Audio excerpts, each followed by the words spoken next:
안녕하세요. 저는 아이 둘을 키우고 있는 40대 평범한 주부입니다. 제가 사연을 올린 이유는 제가 나쁜 며느리인지 너무 답답해서 여러분에게 물어보고 싶어서 글을 쓰게 되었어요. 현재 시어머니와의 갈등으로 우리 가족은 시댁과 연을 끊은 상태거든요. 저와 남편은 대학 동기로 그냥 알고만 지내다 같은 직장에 다니게 되면서 서로 호감이 생겨 2년의 연애를 마치고 30살에 결혼을 했어요. 연애 시절부터 남편과 저는 성격적으로 잘 통하고 사고방식도 많이 비슷했습니다. 아마도 둘 다 둘째이다 보니 둘째 애완이나 자랄 때 겪었던 불공평에 대해서도 공감을 많이 하곤 했습니다. 대부분의 둘째들이 장남은 장남이라서 대접받고 막내는 어리니까 귀여워서 사실 중간은 정말 이리저리 손해본다는 느낌을 자라면서 많이 가졌는데 역시 남편도 그랬더라고요. 여보 아주버님 생일인데 연락이라도 드려. 카톡 보니까 아가씨네랑은 저녁도 같이 먹은 모양이던데. 됐어, 아버지 어머니가 알아서 챙겨주셨을 거야.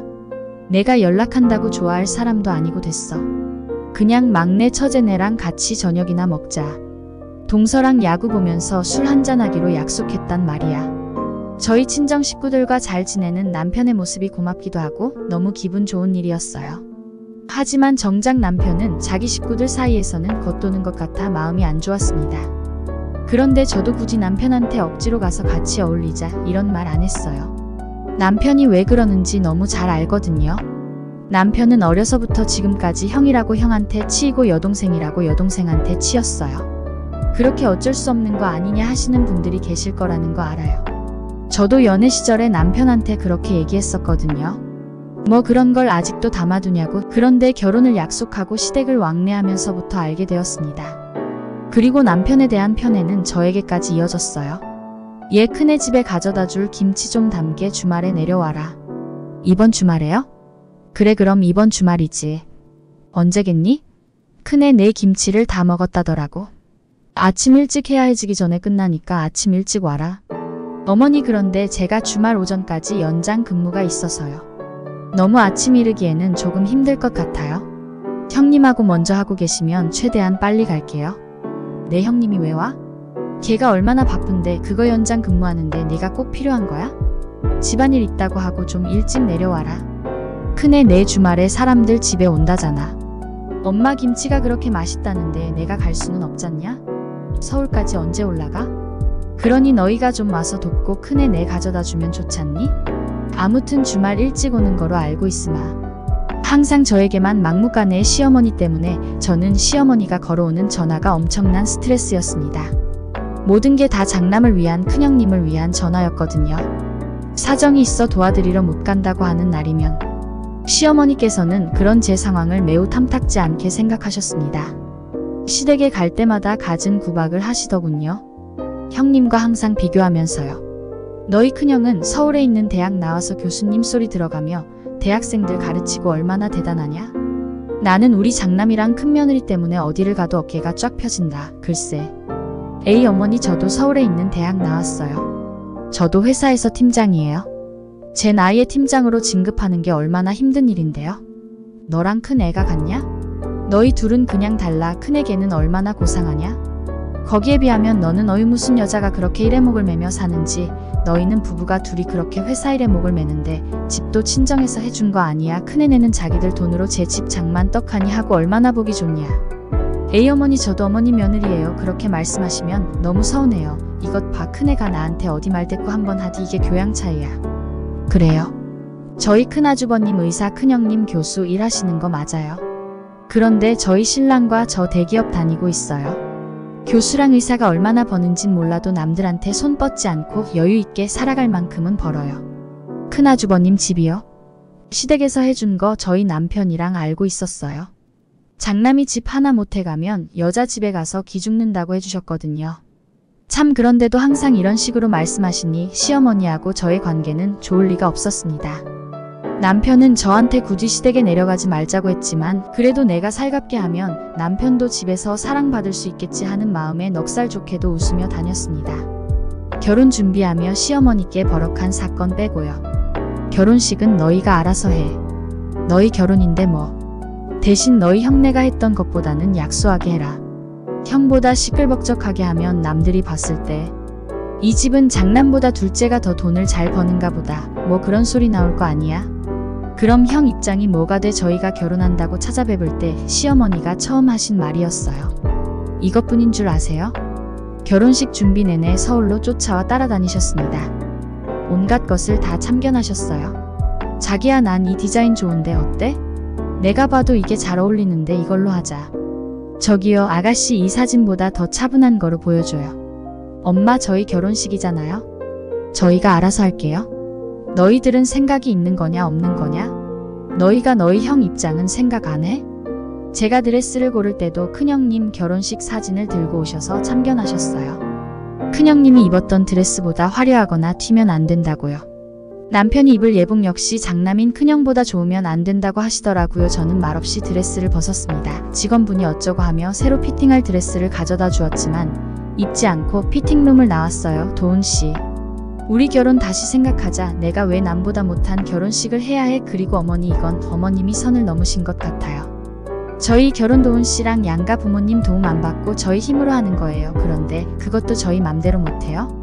내 돈 주고 내가 결혼하겠다는데 왜 그거를 다른 사람 기준에 맞춰야 하는지 정말 화가 나더군요. 저희 시어머니 눈 하나 깜짝 안 했어요. 오히려 저를 이상한 여자애로 보셨어요. 아니, 얘 너 이거 지금 내 말을 오해하는 것 같은데 상식적으로 장남 체면이 살아야 집이 무시 안 받지. 엄마, 저희 결혼이에요.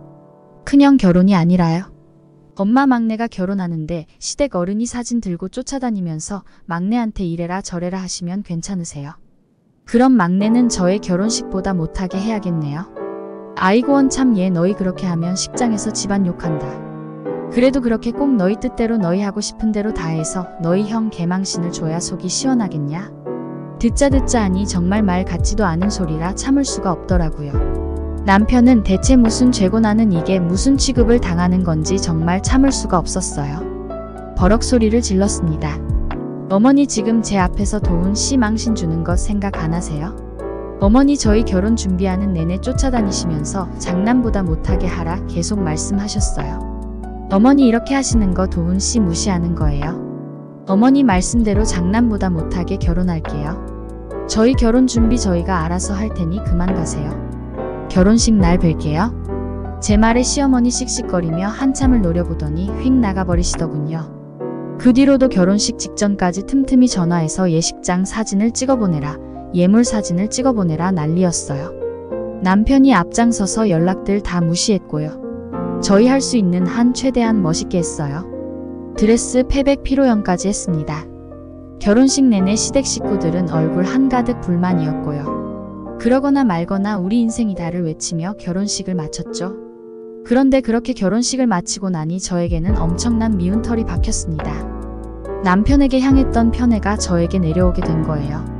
편애가 어떤 거였냐면요. 제가 저희 첫째 아이를 낳은 지 얼마 안 됐을 때였어요. 그 당시 형님도 큰 조카를 낳은 지 1년 정도 지났을 때였고요. 집에서 아이를 재우고 있는데 누가 현관문을 두드리는 거예요. 아이는 소리에 울고불고 난리가 났고요. 허둥지둥 현관을 열고 보니 저희 시어머니셨어요. 얘, 너는 집에서 애만 보는 애가 왜 그렇게 굶뜨니? 이것 좀 받아라. 어머니, 연락도 없이 어쩐 일이세요? 이건 다 뭐예요? 먹인 너희 큰형네 가져다 줄 음식 재료지. 아유, 빨리 받아. 쟤는 애가 왜 저렇게 우니? 요란스럽게 어휴. 우리 영호는 장손이라 그런지 애가 벌써 의젓하더니만 저 말에 벌써 마음이 상하더라고요. 이제는 손주들까지도 편애하시기 시작하셨구나. 그리고 큰형님네 가져다 줄 거면 그리로 가시지. 그렇게 탐탁치 않은 둘째 아들 집엔 왜 오신 건지 말이에요. 너희 큰형네가 지금 애가 어려서 아무것도 못하잖니? 음식이라도 갖다 줘야 걔들이 편할 거 아니야. 거기 도와주러 오는 아줌마 음식 손맛이 영 별로래잖니? 여기서 해서 같이 갖다 주고 오자. 나도 너희 시아버지 때문에 저녁에는 내려가 봐야 해. 얼른. 어머니, 지금 아기가 내려놓기만 해도 울어서 도움이 안 될 것 같은데 저도 음식은 엄두도 못 내요. 저도 남편이 음식 해주고 간 거를 겨우 끼니 챙겨요. 정 그러시면 아가씨 오라고 할까요? 걔가 어딜 와. 바쁜 애를 너도 참 요란하다. 그냥 둘러엎고 해. 우리 땐 다 그렇게 했어. 아니, 목도 못 가는 애를 어떻게 업어요. 어머니, 그럼 이리 내라. 내가 볼 테니 내가 후딱해. 나는 나이가 들어서 손이 느리잖니? 어서. 계속 몰아붙이시는 시어머니 때문에 그냥 빨리 해서 가져다 주고 댁에 가시게 하자 싶어 몸도 제대로 안 풀린 상태로 음식을 했습니다. 갈비며 밑반찬 국까지 말이에요. 아직 퉁퉁 부은 몸으로 움직이니 얼마나 버겁고 손목을 시렸는지 몰라요. 손에 힘도 제대로 안 들어가서 국을 담다 손을 대기까지 했습니다. 얘 음식 담는데 그렇게 하면 어떡해? 아유애가 왜 저렇게 꿈뜬 건지 손목이 아파서 그래요. 어머니 힘이 잘 안 들어가줘서 아유 그래 알았으니 다 했으면 어서 가자. 너희 큰형네 배고프겠다. 결국 음식을 어떻게 했는지 모르게 해서 아이 안아들고 큰형님 댁에 갔습니다. 아이가 어리니 아직 외부인들 많이 만나면 안 된다고 두고 가달라고 하더라고요. 저희 고상하신 큰형님이 그래서 집 앞에다 두고 저희 시어머니는 터미널까지 모셔다 드리고 저녁 넘어서야 집에 왔습니다. 집에 들어서니 남편이 휘둥그레한 눈으로 저를 보더군요. 남편한테 애를 넘기고는 자리에 주저앉아 엉엉 울며 다 얘기했습니다. 남편은 자리에서 시어머니와 큰아주버님께 전화를 걸어 고래고래 소리를 질렀고요. 그날 밤 제 손 다리를 주무르며 정말 미안하다고 다음부터는 문도 열어주지 말라고 하더군요. 하루는 남편이랑 같이 맥주 한 캔 하면서 텔레비전을 보고 있었는데 텔레비전에 연예인들이 나와 시간 내 구간을 통과하는 그런 게임을 하고 있었던 것 같아요. 그 장면을 한참을 바라보던 남편이 저한테 뜬금없이 어릴 적 얘기를 하더라고요. 정연아, 내가 어렸을 때 제일 싫었던 날이 언제였는 줄 알아? 체육대회였다. 내가 봐도 그랬을 것 같다. 자기 달리기 엄청 느리잖아. 맨날 꼴등했구나. 아니야, 나 달리기 진짜 빨라서 매번 내가 개주 뛰었어. 왜 이래? 그럼 왜 싫어? 사실 나는 달리기 못해서 체육대회 싫어했거든. 나랑 형이랑 연년생이라 우리는 2년 빼고는 계속 학교를 같이 다녔거든. 그러니까 체육대회면 부모님이 우리 둘 다 보러 오실 거 아니야. 나랑 형이 같이 학교에 다니니까. 그렇지, 나도 엄마 아빠가 나랑 오빠가 같이 다녀서 도시락을 사다는 들고 왔던 것 같아. 근데 우리 부모님은 체육대회가 시작하고 끝날 때까지 형이 있는 학년에 거기에만 계셨어. 부모님이 찍은 사진을 뽑으면 10장의 9장은 형 사진이었다. 그래서 어릴 때는 생각도 했어. 형만 엄마 아빠가 낳은 자식 아닐까 하고. 그래서 나는 체육대회가 너무 싫었어. 우리 나중에 애들 낳으면 체육대회 같은데 가면 꼭 공평하게 사진 찍어주자. 어릴 적 얘기를 듣는데 이 사람 참 서럽게 살아왔구나 슬펐겠다 생각이 들어 남편을 꼭 안아주었어요. 어릴 적 남편에게 제가 해줄 수 있는 거라곤 그것밖에 없다고 생각했거든요. 그렇게 시간이 흘러 저희는 두 형제 부모가 되었습니다. 아이들 2명 다 어찌나 애교가 많고 씩씩한지. 남편은 아이들 때문에 6시 정각에 마치면 불이 나게 집으로 달려와 두 아이들과 시간을 보냈어요. 나중에는 아이들이 남편과 놀아주는 건 아닐까 생각이 들 만큼요. 저희 4식구는 너무 행복했습니다. 명절만 빼고요. 두 아들과 함께 시댁에 내려가는 명절은 저랑 남편 두 사람에게는 화병이 나는 순간들이었어요.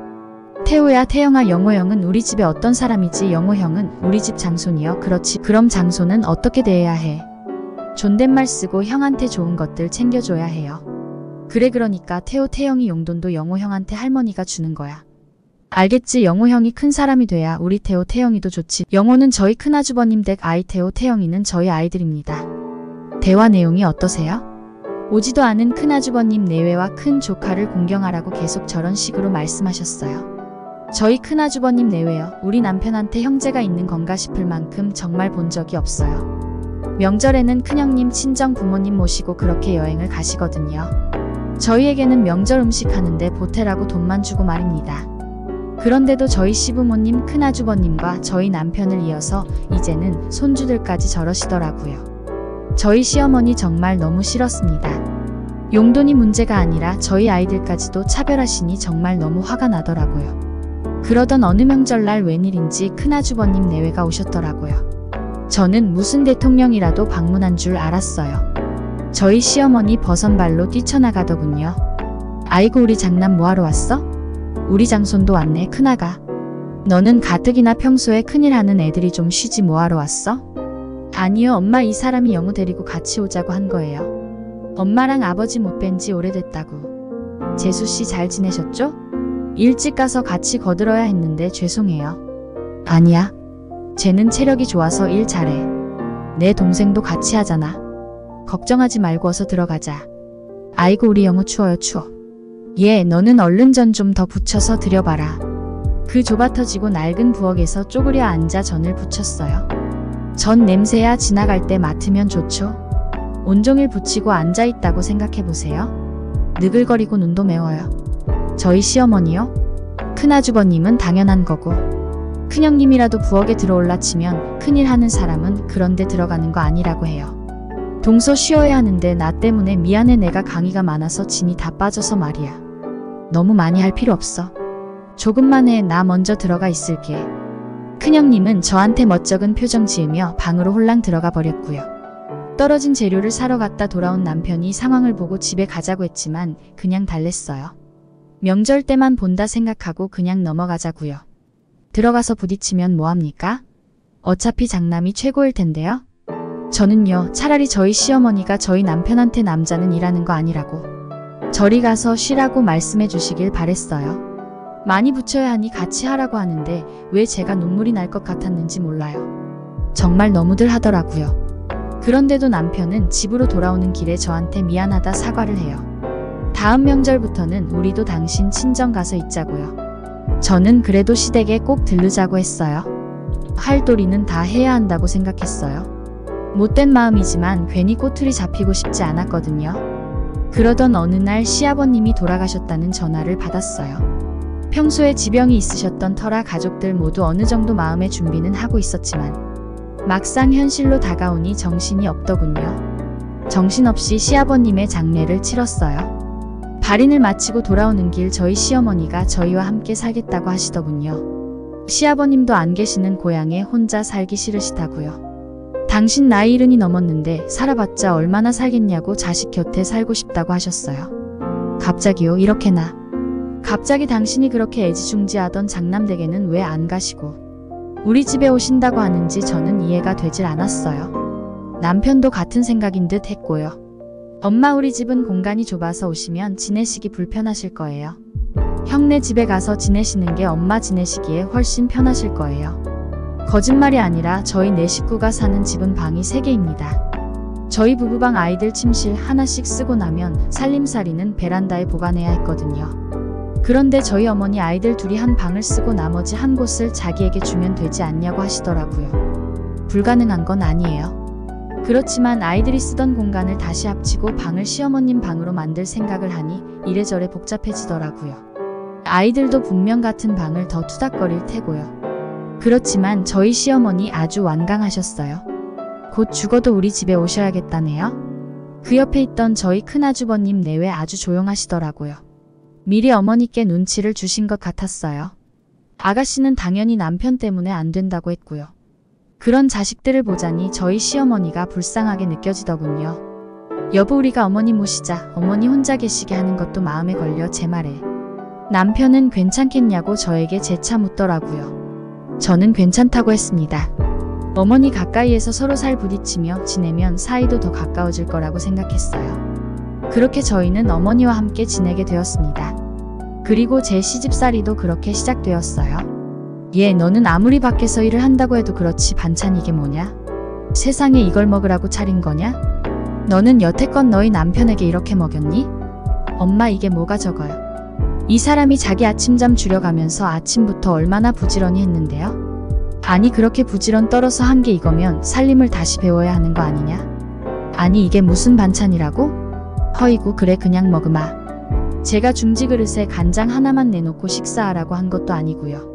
이쁘고 맛있게 차리진 못해도 나물 반찬 2가지, 생선구이, 국, 겉절이, 마른 반찬 이렇게 내드렸어요. 그것도 아침에 그때그때 해서요. 저런 식의 반찬 투정을 매 끼니마다 하셨습니다. 그럴 때마다 남편은 그러지 마시라 얘기했고요. 계속 이런 대화의 반복이길래 제가 하루는 대놓고 여쭤봤어요. 어머니, 큰형님 댁에서 식사하신 적 있으시냐고요. 그랬더니 없으시대요. 대신 큰아이는 자기를 모시고 유명 한정식집만 다녔대요. 12척 반상이 나오는 한정식집만 골라다니셨다고 참 허탈하더라고요. 죽어라. 아침잠 줄여가며 어떻게든 그때그때 음식을 해드려온 것보다 1년에 한두 번 밖에서 식사 대접한 게 어머니한테는 더 큰 효도구나. 그 뒤로 12척 반상은 못해도 8척 반상이라도 하려고 애썼습니다. 그런데도 어머니는 계속 타박이셨어요. 그뿐이었는 줄 아세요? 너희 큰형네는 이런 거 안 먹는다더라. 큰형에게 연락이라도 온 날이면 장남은 장남이다. 이렇게 엄마 걱정을 하질 않냐? 큰아들내였으면 돼지고기가 아니라 소고기 먹었을 텐데 이러시면서 말끝마다 장남 그놈의 장남 소리셨어요. 그럴 때면 그냥 네 어머니 죄송해요. 저희 다음 주에 같이 맛있는 거 먹으러 가요. 이러면서 그저 죄송하다고 했어요. 부딪히고 싶지 않더군요. 하루는 퇴근하고 남편과 같이 들어왔는데 어머님이 아이들과 함께 거실에서 뭘 담고 계신 거예요. 저희는 어머님이 아이들과 놀아주시나 보다 생각했어요. 가까이 가서 다가가 보니 저희 아이들 장난감과 아직 뜯지도 않은 크레파스 스케치북 아이들.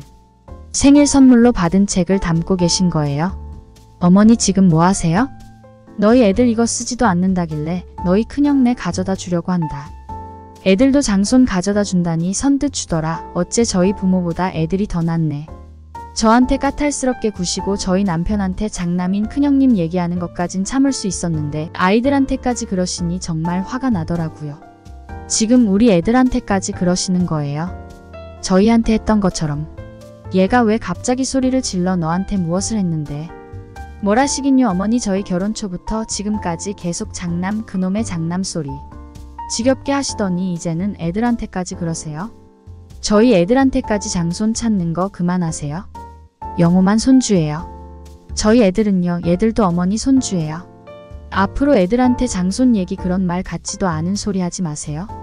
장손이니까 장손이라고 하는 거고 당연히 장손을 잘 도와야 집안이 탄탄하지. 그리고 너 어디 씨애미한테 소리를 질러.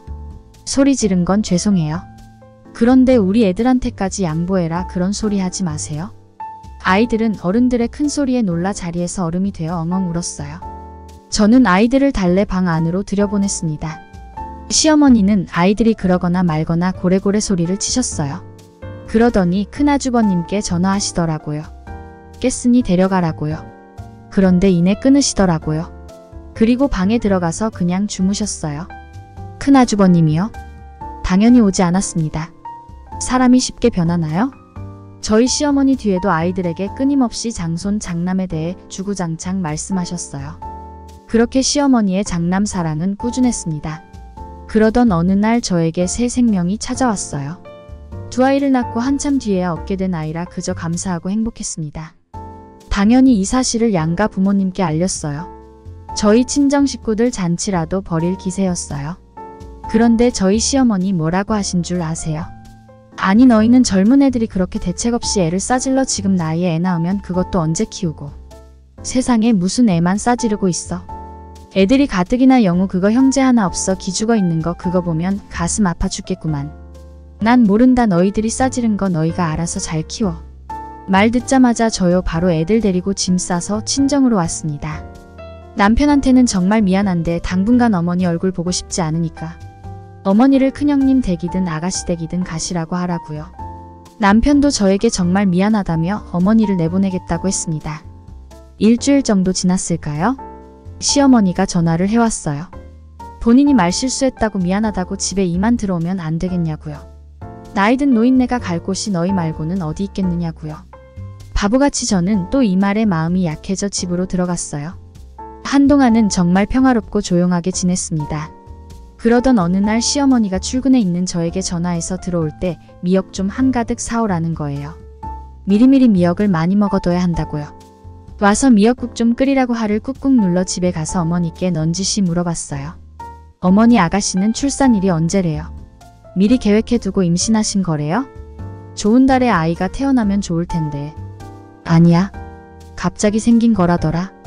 애 엄마가 건강하니 애도 금방 잘생기나 보더라. 미역국 다 끓였니? 담아서 좀 가져다 주고 와라. 애가 아직 안정기도 아닐 텐데 무리하면 큰일이야. 그리고 내일 김장할 것들 배달 온다니까 배춧값이랑 이것저것 해서 좀 챙겨두고. 너랑 나랑 해서 너희 큰형네랑 신우 집에 좀 나눠주자. 걔들이 그런 걸 할 줄 알겠니? 나라도 챙겨야지. 김장은 무슨 소리고 아가씨한테 미역국을 가져다 주고 오라니 일단 미역국은 가져다 주고 와서 생각하기로 했어요. 김장 일해봤자 얼마나 되겠나 싶어 별 생각 안 했고요. 같은 산모인데 누구는 미역국을 받아먹고 누구는 갖다 바치는 꼴이라니 제 꼴이 이게 뭔가 싶더군요. 다음날 초인종이 울려 문을 열었어요. 절인 배추랑 젓갈 이런저런 김장 재료가 배달 왔더라고요.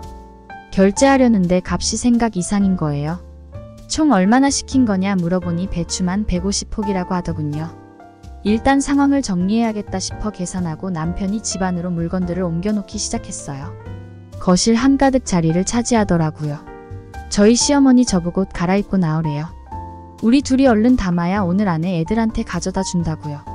남편은 시어머니께 한 소리 하려고 하더라고요. 제가 남편 붙잡았어요. 괜히 큰 소리 내지 말라고 같이 얼른 해서 나눠주고 오자고요. 더는 스트레스 받고 싶지 않았거든요. 평일 내내 일하고 유일하게 쉴 수 있는 주말인데 쭈그려 앉아 버무리고 다듬고 하니 배가 살짝 뭉치는 느낌이 들더라고요. 그렇게 한참을 하고 있다. 배가 아파 화장실에 갔는데 하혈하더군요. 너무 무서웠습니다. 아이가 잘못되는 건 아닐까 하고 말이에요. 남편한테 당장 병원에 가야 한다고 소리쳤고 김장하던 중간에 병원을 다녀왔어요. 병원에서 하는 말이 스트레스도 많이 받은 것 같고 신체적으로도 무리를 많이 하시는 것 같은데 푹 쉬어야 한다고 말이에요. 다행히 아이는 무사했어요. 집으로 돌아오는 길 내내 안도감인지 미안함인지 그렇게 눈물이 나더라고요. 얘 애는 괜찮다니? 네, 아무래도 스트레스를 많이 받은 것 같다고 해요. 좀 쉬라고 하더라고요. 현관문을 열고 집에 들어서자 시어머니가 물어보시더라고요. 아이는 괜찮냐고요? 아이는 무사하다고 다만 무리하지 말라고 했다고 말씀을 드리고 방 안으로 들어가는 중이었어요. 그래, 내가 너 일욕심 부릴 때부터 알아봤다. 그러게 무슨 나이에 애를 낳겠다고 해서는 애만 괜찮으면 됐다. 와서 김장 마무리하고 들어가서 쉬어라. 애들 가져다 주려면 얼른 해야 해. 거기서 저는 이성을 잃고 말았습니다. 신발을 신은 채로 뚜벅뚜벅 걸어 들어가 배추를 짓밟기 시작했습니다. 배추를 짓밟고 대야에 있던 배추 속도 뒤집어 엎어버렸습니다. 이 애가 너 미쳤어? 이게 지금 뭐하는 짓이야? 그래, 미쳤다. 김장 지금 나더러 김장을 해다 바치라고. 왜요? 내가 왜 해야 하는데요? 어머니 잘난 두 자식한테 와서 하라고 하세요. 왜 저희가 해다 갖다 바쳐요? 아이고야, 너 아주 CM이 잡아 죽이겠다. 죽일 수 있었으면 진작에 그렇게 했어요. 뭐하러 애를 낳으려고 하냐고요. 그게 지금 할 소리예요. 그리고 뭐 애를 싸질러 어머니 잘난 따님한테도 그리 말씀하시지 그러세요. 왜 철도 없이 애를 싸지르고 앉았냐고. 여보, 당신도 얘기해. 잘난 형님한테 가서 사시라고. 어머니 정말 그러시는 거 아니에요? 어머니 저희랑 살기 싫다고 큰아주버님 댁에 전화했을 때 어땠어요? 어머니 정말 이러시는 거 아니에요? 저희 시어머니 아무 말도 못하고 엎어버리더군요. 어머니 그렇게 좋아하시는 장남집에 가서 사시지. 대체 왜 저희한테 살자고 하셨어요? 저희가 물러터져서요. 자기 부모한테 그렇게 찬밥 신세로 커왔으면서도 명절이면 가서 음식 해다 바치고 다 괜찮다고 하는 둘째 아들이니까 그렇게 해도 괜찮다고 생각하신 거예요? 너 이 싹수 없는 년이 어디서 그딴 소리를 해. 저희 시어머니 제 뺨을 있는 힘껏 후려치더군요. 저도 똑같이 저희 시어머니 뺨을 내리쳤습니다. 저희 신랑 그대로 시어머니 짐 챙겨 밖으로 내보냈어요. 제가 어머니한테 못한 게 뭐예요? 저희 첫째 낳고 몸 팅팅 불어서도 어머니 따라서 요리해서 큰형님 댁에 갖다 바쳤어요. 내 손목은 쑤셔서 부들부들 떨리는데도 다 해다 바쳤다고요. 그때 어머니 저한테 뭐라고 했어요? 저한테 미안하다고 한마디는 했어요? 괜찮냐고 물어는 봤어요? 시어머니는 제가 말하는 걸 핸드폰으로 녹음을 하고 있더라고요. 다 녹음해서 너희 큰형네 들려줄 거라고 더 떠들어보라고 말이에요. 여보, 당신도 얘기해. 왜 가만히 있어? 어머니 정말 그러시는 거 아니에요? 사람이요. 자기 형제들이 어머니 다 외면해도 그래도 어머니라고 저한테 미안하다고 하면서 어머니 챙기고 해 그랬던 사람이에요. 이 사람 저희 친정에서 같이 밥 먹던 날 집에 돌아오는 길 얼마나 울었는지 아세요? 자기는 태어나서 가족이 그렇게 편하고 따뜻한 건지 몰랐대요. 누가 자기 밥에 반찬 올려주는 게 처음이었다고 그렇게 엉엉 울었어요. 저희 시어머니 눈 하나 깜짝 안 하고 자리에서 계속 녹음하고 있더군요. 기가 찬다는 듯 웃으면서 말이에요. 그때 저희 남편 언제 챙겼는지 시어머니 짐 가방을 싸들고 와 내던지면서 얘기하더군요. 나가요. 형한테 전화해서 데리고 가라고 하시든 마음대로 하세요. 그리고 우리 두 번 다시 보지 말아요. 어차피 형 아니면 엄마 자식은 없는 분이시잖아요. 우리 다시는 보지 말아요. 죽을 때까지 만나지 말아요. 말을 하며 남편은 시어머니를 내보냈어요. 저희 시모문 밖에서 쌍욕을 했다가 애원했다가 두어 시간을 난리치더군요. 한참 있다가 창밖을 보니 큰아주버님 차가 서더라고요. 그렇게 저희 시모는 당신이 좋아하시던 장남댁으로 가셨어요. 그날 당일 아가씨한테 큰형님한테 전화가 빗발치게 왔어요. 전화 당연히 받지 않았습니다. 남편이 제 전화기를 뺏어가 차단했어요. 전화 받지도 말고 걸지도 말라고요. 그렇게 한참 오던 연락이 한 달이 지나니 조용하더라고요. 저희는 그렇게 시댁과 연을 끊었습니다. 저희 신랑한테 물어봐요. 당신이 어머니 뵙고 싶으면 언제든 같이 가자고 나는 상관없다고요. 남편은 싫대요. 죽을 때까지 보고 싶지 않다네요. 자기는 장인어른 장모님이 부모고 처제랑 동서 형님이 자기 형제라고요. 저는 언제든 남편이 원한다면 시어머니를 찾아뵐 생각이에요. 단 남편이 원할 때요. 두서없이 적은 글이지만 들어주셔서 감사합니다. 남편이 어릴 적 받은 상처를 제가 살아가면서 다 채워줄지는 모르지만 정말 많이 사랑해주기를 마음먹었어요. 너무 착하고 여린 사람인데 상처만 받고 자란 것 같아 마음이 쓰이거든요. 다행히 드문드문 듣는 시어머니의 소식을 남편에게 전하지만 신경 안 쓴대요. 그래도 잘 지내시니 다행이라고 생각합니다. 다시 한번 긴 글 들어주셔서 감사합니다. 이번 사연은 소개하면서 부들부들 떨리네요. 이런 시어머니들 이제 사라져야 하겠죠?